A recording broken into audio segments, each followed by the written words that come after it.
ভদ্র তুমি তুমি পচা তুমি পচা ওই যে তুমি দাদার হাতে খাও তাহলে গুড বয় হবে। হ্যাঁ তুমি ভালো না তুমি পচা নাও আসো নাও আসো নাও আমি খাওয়াই দিতে আসি নাও কি বল দাদা কি বলছো খাও খাও না পচা তুমি তুমি ভালো না মানে নাই।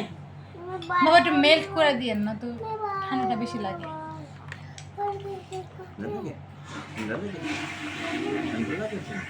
তুমি খাও দাদার হাতে খাও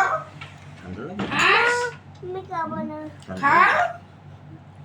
বাবা কিন্তু বকা দিবে। এবার টিস্যু দিয়ে একটু মুছে দেন যে পড়তেছে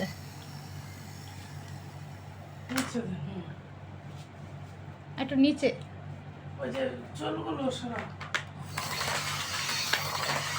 আইসক্রিম খাবি না? খাইছে এই যে একটু খা।